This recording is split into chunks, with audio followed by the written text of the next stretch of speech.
오늘 우리가 함께 은혜 나눌 말씀은 에스라서 8장 21절에서 23절까지의 말씀입니다. 에스라서 8장 21절에서 23절. 에스라서는 역대상 하 바로 뒤에 있습니다. 역대하 뒤에 에스라서 8장 21절에서 23절까지의 말씀 한 목소리로 함께 봉독하겠습니다. 그때에 내가 아하와 강가에서 금식을 선포하고 우리 하나님 앞에서 스스로 겸비하여 우리와 우리 어린아이와 모든 소유를 위하여 평탄한 길을 그에게 간구하였으니 이는 우리가 전에 왕에게 아뢰기를 우리 하나님의 손은 자기를 찾는 모든 자에게 선을 베푸시고 자기를 배반하는 모든 자에게는 권능과 진노를 내리신다 하였으므로 길에서 적군을 막고 우리를 도울 보병과 마병을 왕에게 구하기를 부끄러워하였습니다. 그러므로 우리가 이를 위하여 금식하며 우리 하나님께 간구하였더니 그의 응낙하심을 입었느니라. 아멘.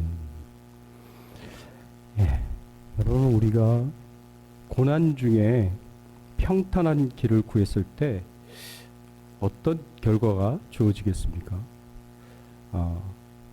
우리가 기도할 때, 평탄한 길을 위하여 기도할 때 우리가 드리는 기도는 어떤 기도일까요? 고난 없는 평탄한 길일까요? 아니면 고난 속에서 평탄한 길을 달라고 기도하는 것일까요? 우리가 정말 원하는 거, 바라는 거, 실제로 우리가 기도하는 그 내용들을 생각해 보면 그게 고난 없는 평탄한 길입니까? 아니면 고난은 있는데 고난 속에서 평탄한 길입니까? 우리의 기도를 한번 생각해 보면서 하나님이 원하시는 길은 어떤 길일까? 우리가 에스라서의 말씀을 통해서 함께 은혜를 나누기를 원합니다.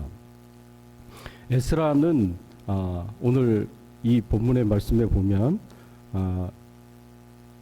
2차 포로 귀환, 1차 포로 귀환은 앞부분에서 기록하고 있고요. 2차 포로 귀환에 대한 내용들이 오늘 우리가 읽은 본문 7장과 8장에 걸쳐서 나타나는 것을 볼 수가 있습니다. 에스라는 여러분들이 잘 알다시피 율법 학자이고 제사장이고 2차 포로 귀환을 주도했었던 유대 지도자다라고 우리가 이야기할 수가 있습니다.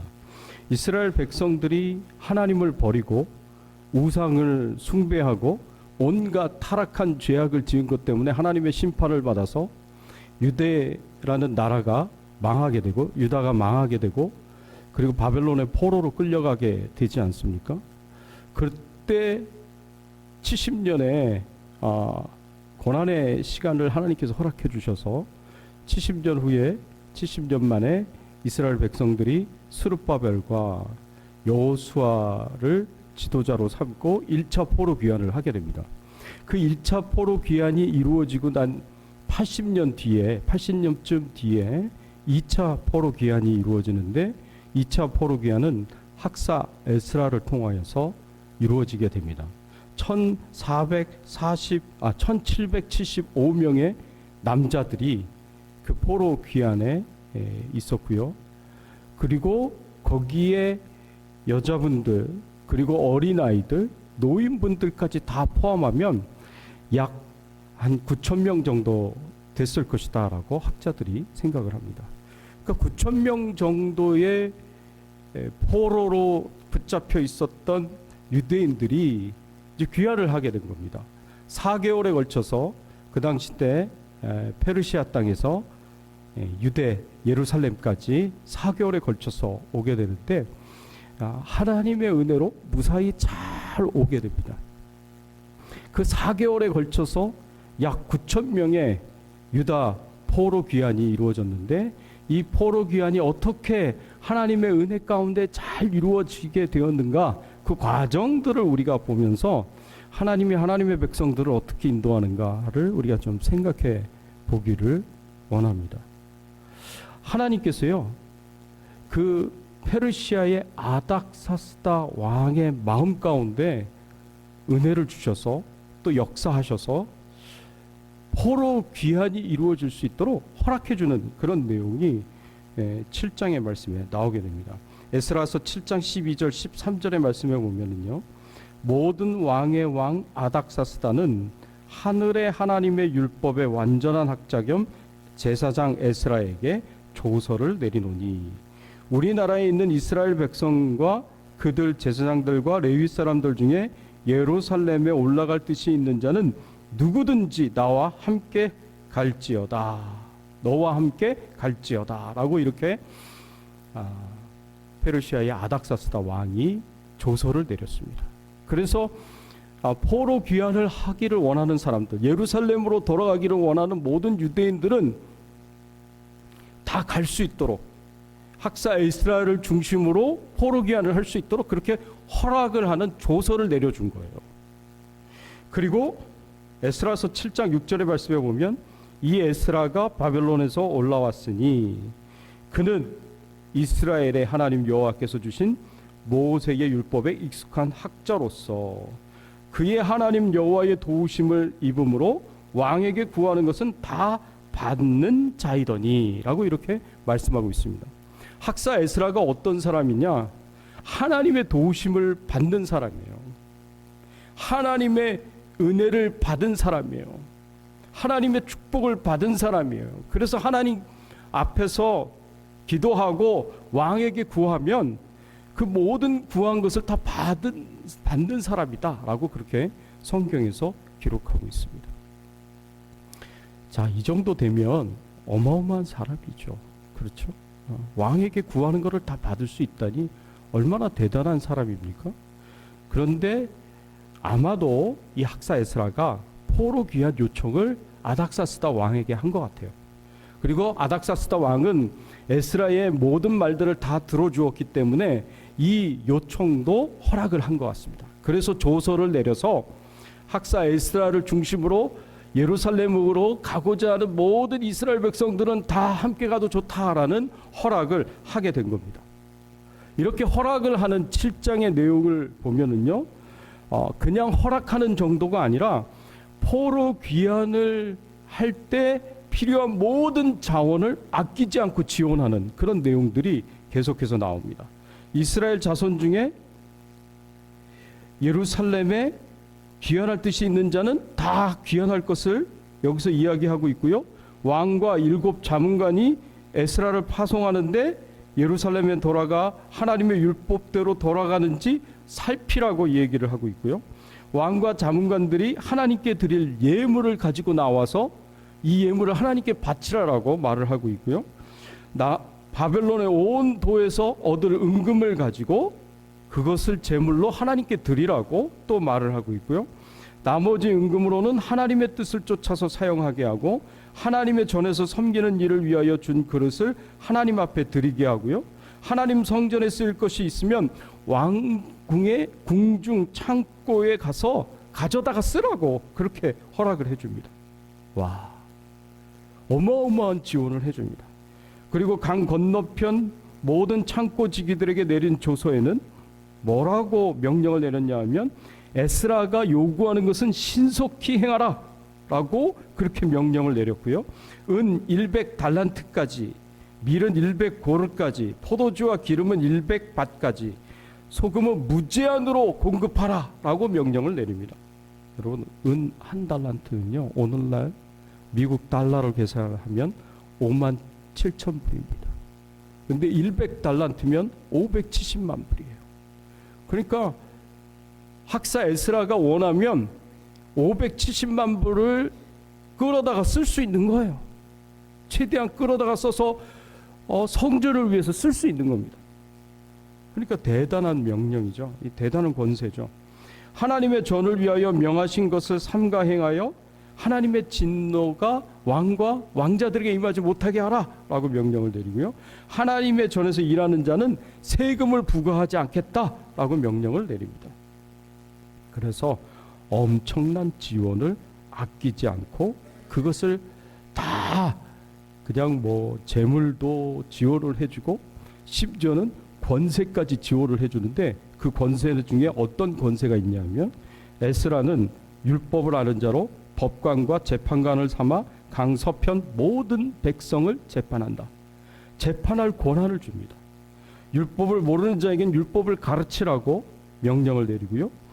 학사 에스라는 하나님의 명령과 왕의 명령을 준행하지 않는 자는 사형, 유배, 가산몰수, 구금 이런 형벌을 내릴 수 있는 권세를 줍니다.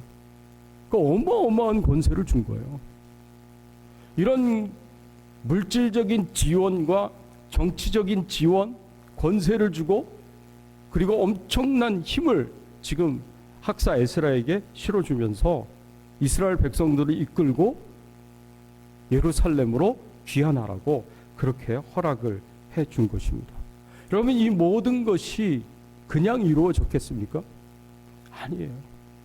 학사 에스라가 뭐 엄청나게 대단한 사람이기 때문에 왕이 이렇게 기꺼이 전폭적으로 지원을 해줬겠습니까? 그건 아닙니다. 하나님이 도와주셔서, 하나님의 은혜를 주셔서 그 아닥사스다 왕, 세속적인 왕이지만, 페르시아의 왕이지만 그 마음에 감동을 주셔서 하나님의 뜻을 이룰 수 있도록 학사 에스라가 포로 귀환을 잘할 수 있도록 그렇게 하나님의 은혜를 베풀어 주신 겁니다. 이렇게 참 대단한 은혜 가운데 2차 포로 귀환이 이루어졌는데, 그런데 이런 모든 내용들을 보면 사실 학사 에스라가 왕에게 구했던 것보다 더 많은 것들을 준 것 같아요. 그런데 왕이 이렇게 기꺼이 더 많은 것들을 베풀어주고 도와주고 지원해줄 그런 마음이 있는데, 실제로 그렇게 했는데 학사 에스라가 결정적으로 중요한 한 가지를 구하지 않습니다. 왕이 다 전폭적으로 도와주는데 한 가지, 정말 중요한 한 가지를 구하지 않은 거예요. 그게 뭐였냐면 예루살렘까지 갈 때 4개월에 걸친 그 여정 가운데 군사적 보호를 요청하지 않았던 것입니다. 여러분, 군사적 보호를 받는다는 건 굉장히 중요한 것이었습니다.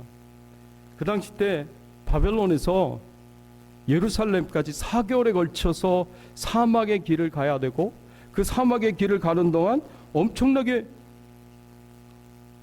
어려운 일들, 힘든 일들, 고통스러운 일들, 위험한 일들이 가득 찬 그런 사막인데, 그런데 그 길을 안전하게 갈 수 있도록 마땅히 군사적 보호를 요청해야 되는데 군사적 보호를 요청하지 않는 거예요.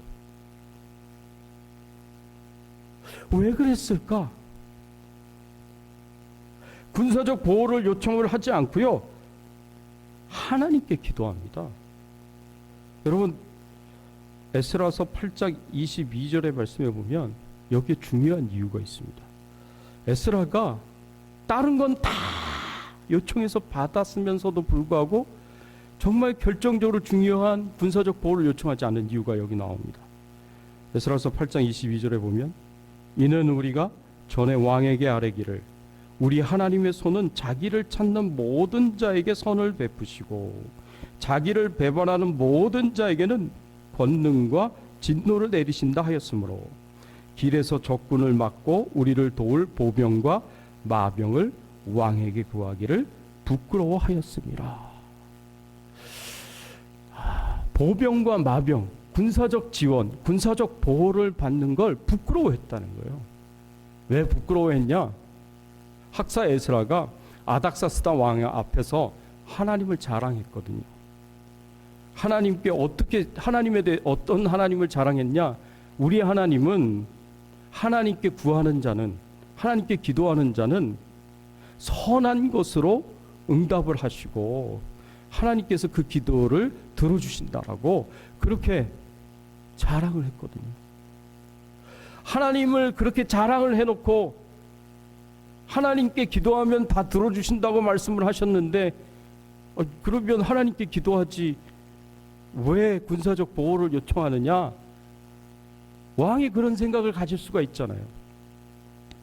그러면 하나님을 욕되게 하는 거고 자기 자신, 그런 말을 한 자기 자신을 부끄럽게 만드는 것이기 때문에 학사 에스라가 하나님이 도와주신다라는, 하나님의 은혜를 주실 것이라는, 하나님이 보호해 주실 것이라는 그런 확실한 믿음을 가지고 왕에게 군사적 보호를 요청하지 않은 거예요. 사람을 의지하지 않고 하나님을 의지한 것입니다.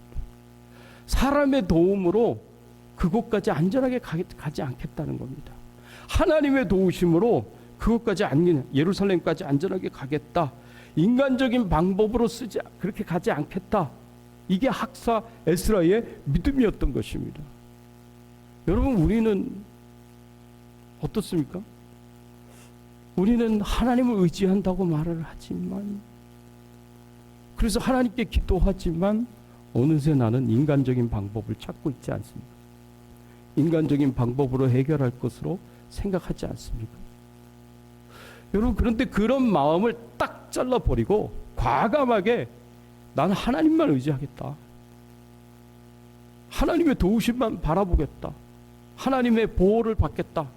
라는 이런 믿음을 가지고 끝까지 일을 추진을 합니다. 그래서 21절, 오늘 본문 21절의 말씀에 보면, 그때에 내가 아하와 강가에서 금식을 선포하고 우리 하나님 앞에서 스스로 겸비하여 우리와 우리 어린아이와 모든 소유를 위하여 평탄한 길을 그에게 간구하였으니, 학사 에스라가 모든 이스라엘 백성들, 함께 귀환할 모든 이스라엘 백성들을 아하와 강가에 다 소집을 하고 그 앞에서 금식을 선포를 합니다.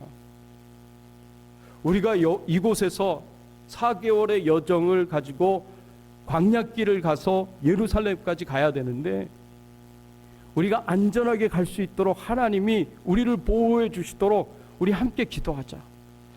그 예루살렘까지 가는 여정이 얼마나 위험한지, 얼마나 큰 위기가 있는지 우리가 다 알고 있으니까 우리가 기도해야 된다. 하나님의 도우심을 받아야 된다 하고 금식하면서 기도를 선포하고 금식 기도를 했습니다.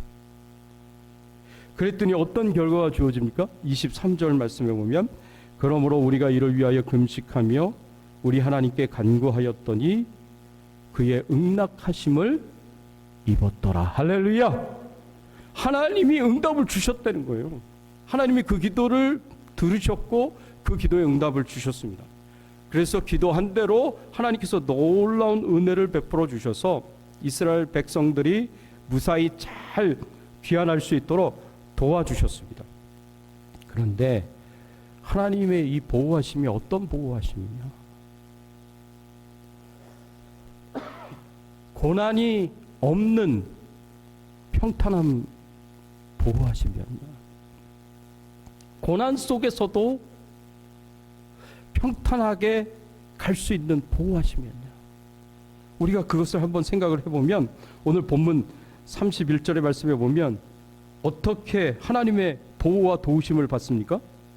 31절, 첫째 달 12일에 우리가 아호와 강을 떠나 예루살렘으로 갈새 우리 하나님의 손이 우리를 도우사 대적과 길에 매복한 자의 손에서 건지신지라. 하나님이 도와주셨는데 어떻게 도와주셨느냐? 대적과 길에 매복한 자, 도적들의 손에서 우리를 건지셨다 그랬어요. 우리를 구원하셨다 그랬습니다. 이 말씀은 뭘 의미하느냐? 대적들이 없었다는 말이 아니에요. 매복하는 자들이 없었다라는 말이 아니에요. 도적들이 없었다라는 말이 아니에요. 흉악한 도적들이 그 사막을 지나가는 나그네들의 생명을 취하고 재물을 취하고 가지고 있는 소유를 취하고 짐승들을 취하고 강도짓을 그렇게 흉악하게 했는데, 근데 그들의 위협이 없었다라는 게 아니에요. 있었지만 그들의 손에서 하나님이 건져주셨다는 거예요. 위기는 위기대로 있었고 어려움은 어려움대로 있었고 고난은 고난대로 있었지만 그 가운데서 하나님이 이 학사 에스라와 귀환하는 이스라엘 백성들을 지켜주시고 보호해 주셨다라는 말씀입니다. 그러니까 학사 에스라의 기도는 어떤 기도냐? 고난이 없는 평탄한 길을 가게 해달라고 하나님 앞에 드렸던 기도가 아닌 거예요. 고난이 있겠지만, 어려움이 있겠지만, 위험도 있겠고 위기도 있겠지만, 그런 가운데서도 하나님 저희들을 지켜주시고 보호해 주시고 도와주시고 인도해 주셔서 저희들이 평탄한 길을 갈 수 있도록 하나님 도와주십시오. 하나님 보호해 주십시오. 라고 그렇게 간절하게 하나님 앞에 기도를 했었던 것입니다. 여러분, 저 같으면 그렇게 기도 안 했을 것 같아요. 저 같으면 고난이 없는 평탄한 길을 놓고 기도했을 것 같아요. 아예 처음부터 고난을 예상해서 하나님, 도적들이 있겠지만 도적들이 저희들을 볼 수 없도록 그들의 눈을 가려주시고 우리를 치려고 매복하는 자들이 있겠지만 하나님, 그 매복한 자들이 우리를 찾지 못하도록, 발견하지 못하도록 우리를 숨겨주시고, 이런 기도를 오히려 드렸을 것 같아요, 저 같으면. 그래서 고난 없는 평탄한 길을 위해서 하나님 앞에 기도했을 것 같아요. 그들이 우리를 잡으려고 쫓아오는 가운데 우리는 열심히 도망다니고 이리 피하고 저리 피하고 밥도 제대로 못 먹고 잠도 못 자고, 이런 어려운 고난 말고 그냥 평탄함만 주세요 라고 이렇게 기도했을 것 같아요. 근데 학사에서는 그런 기도를 드린 게 아니었습니다.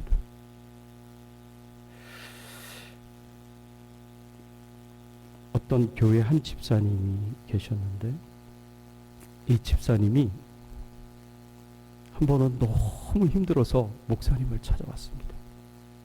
목사님을 찾아와서 기도 부탁을 했어요. 목사님, 제가 너무 힘듭니다. 너무 괴롭습니다. 산 넘어 산입니다.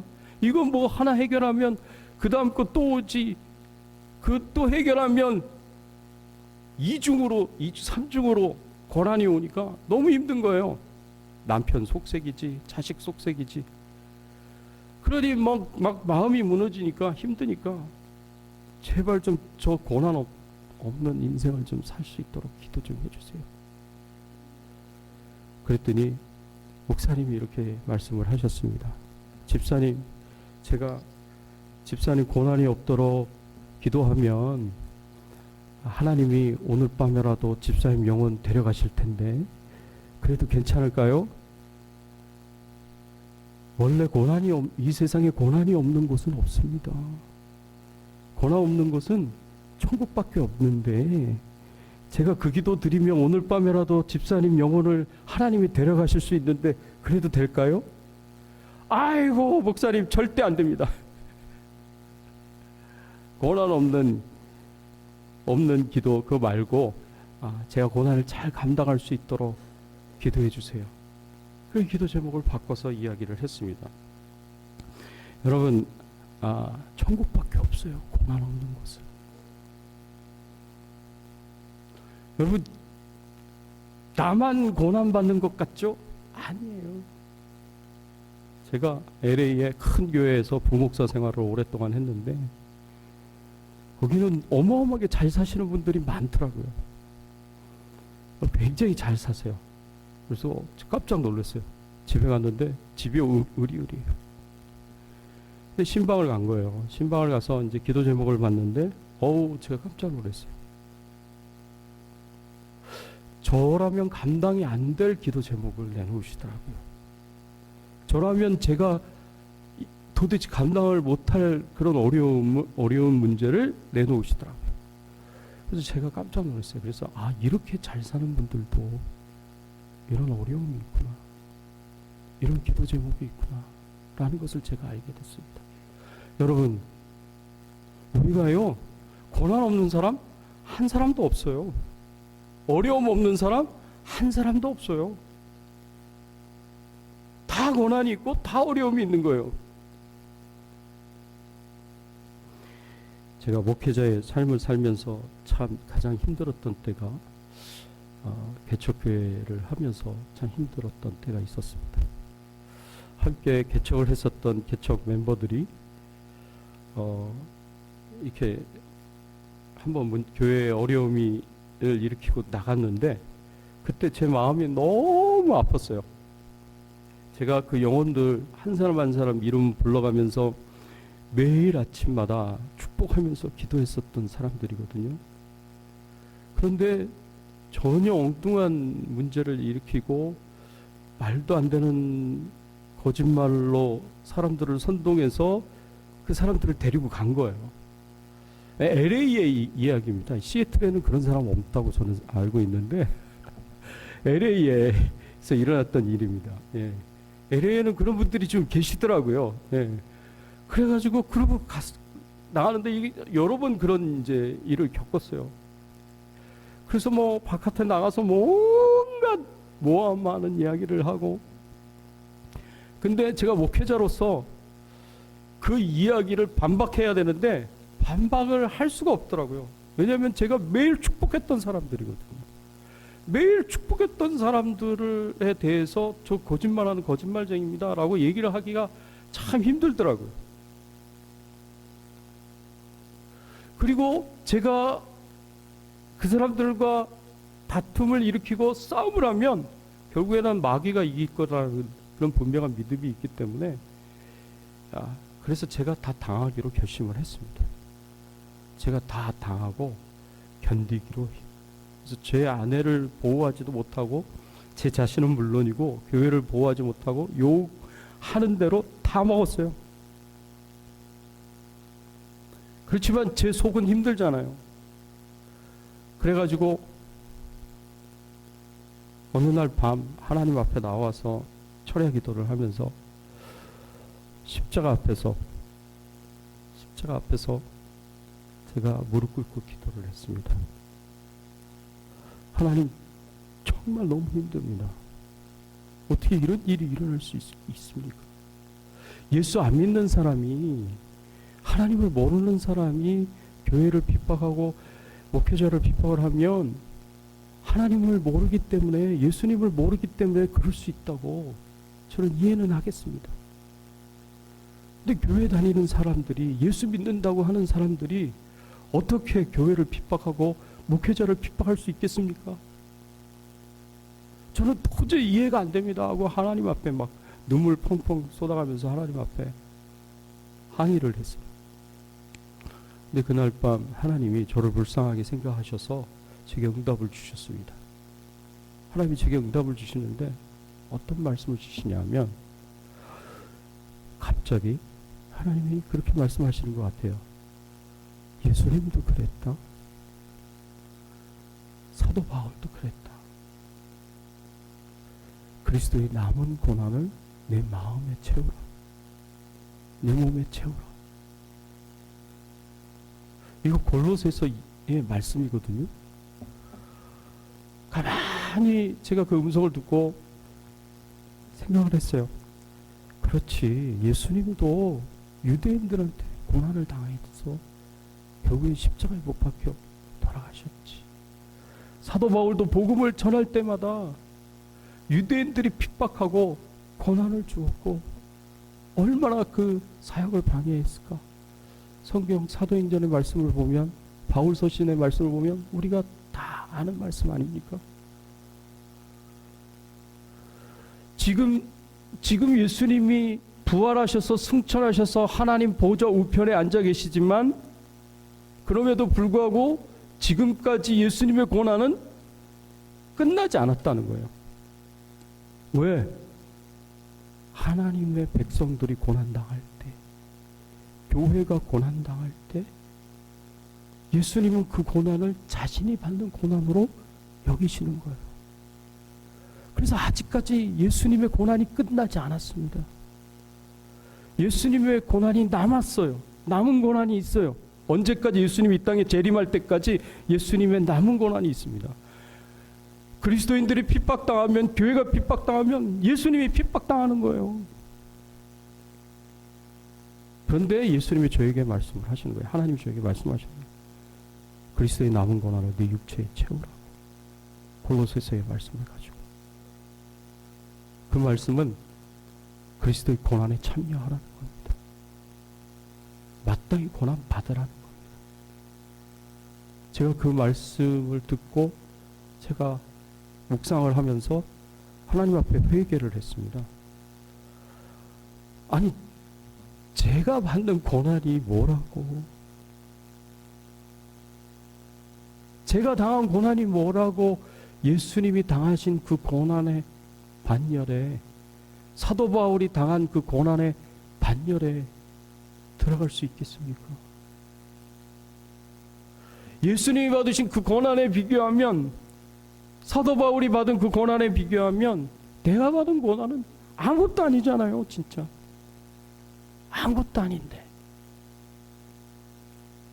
제가 그 시간을 경험하면서 제 마음속에 있는 모든 아픈 마음, 상한 마음, 쓴 마음들을 다 털어버렸습니다.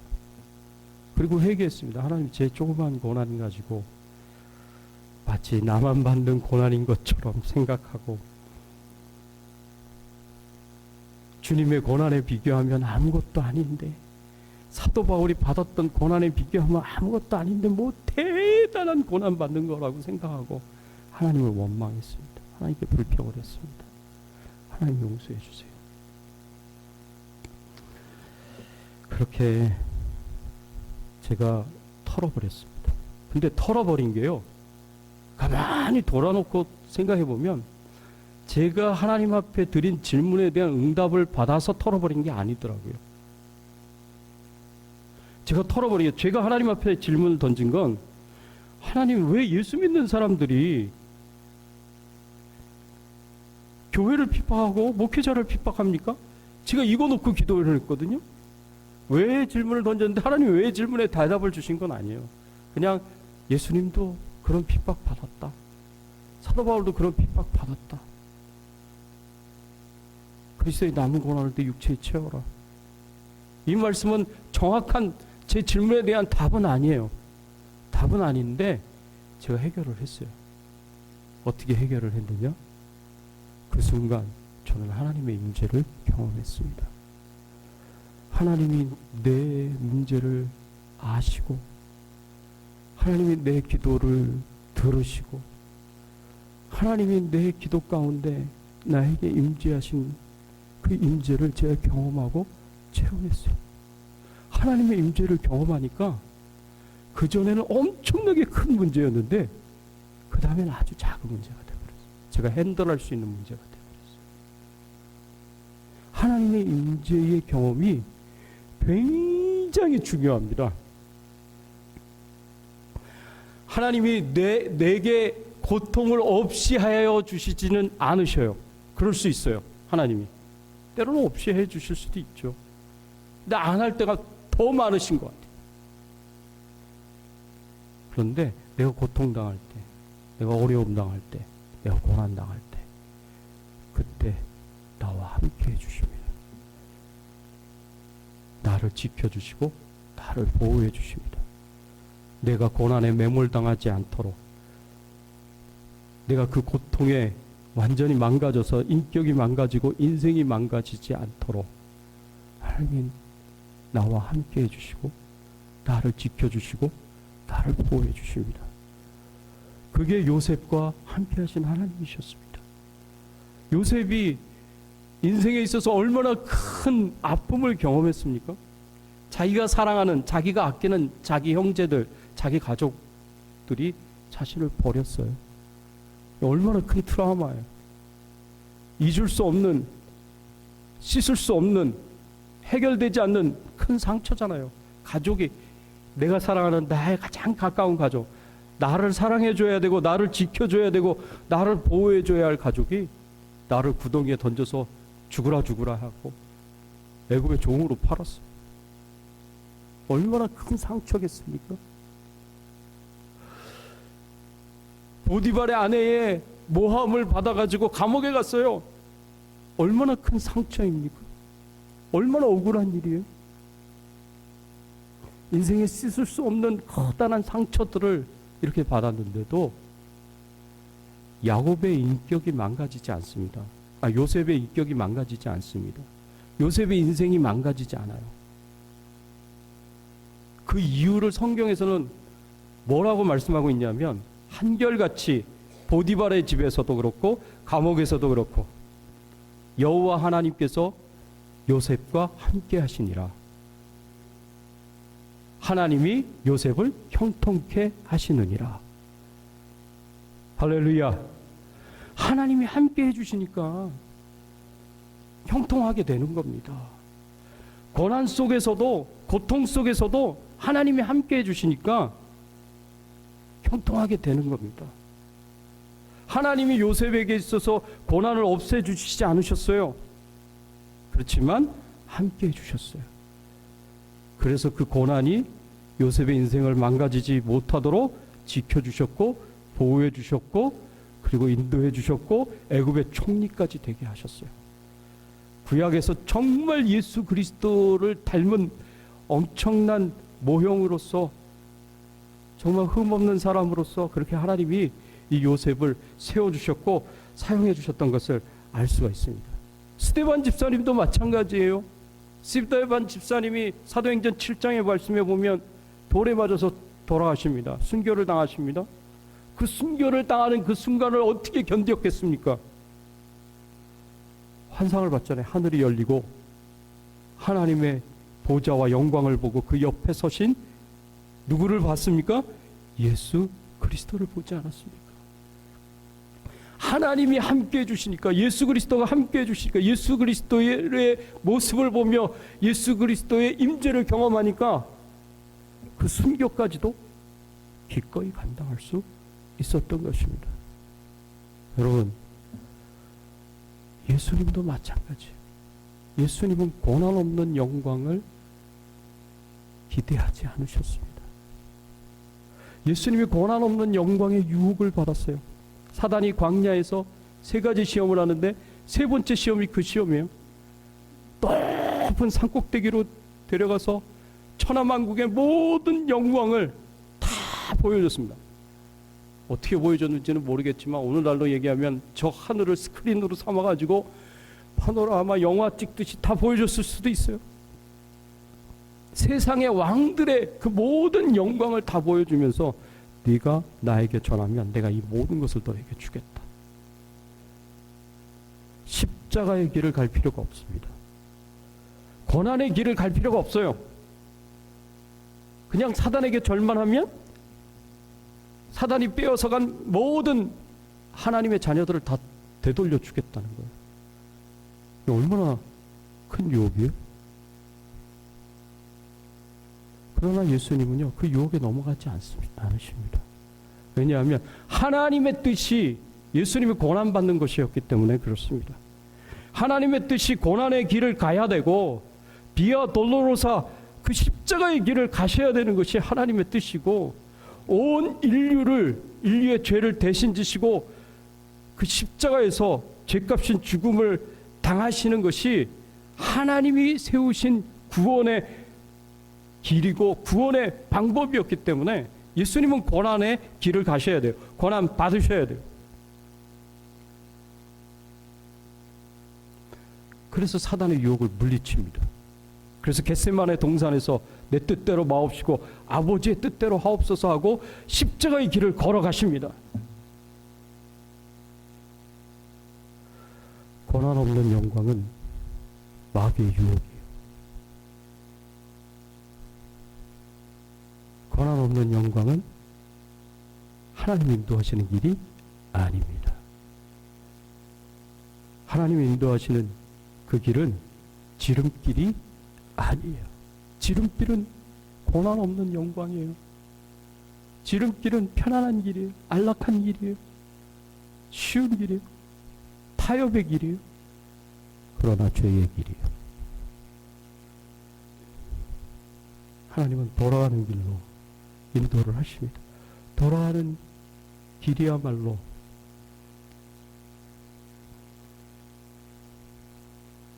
우리가 지금까지 계속 말씀해 주셨던, 그리고 반복적으로 계속해서 이야기했었던 바로 예수님이 걸어가신 그 길이고, 사도 바울이 걸어갔었던 그 길이고, 우리 신앙의 선조들이 걸어갔었던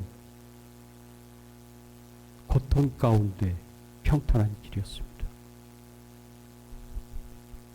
돌아가더라도 그 길이 고통의 길이더라도 하나님 앞에 그 가운데 평탄한 길을 걸어갈 수 있도록 도와달라고 학사 에스라처럼 기도하면서, 그래서 하나님의 뜻을 이루시고 하나님께 영광을 올려드릴 수 있는 저와 여러분들이 되시기를 예수 그리스도의 이름으로 축원합니다.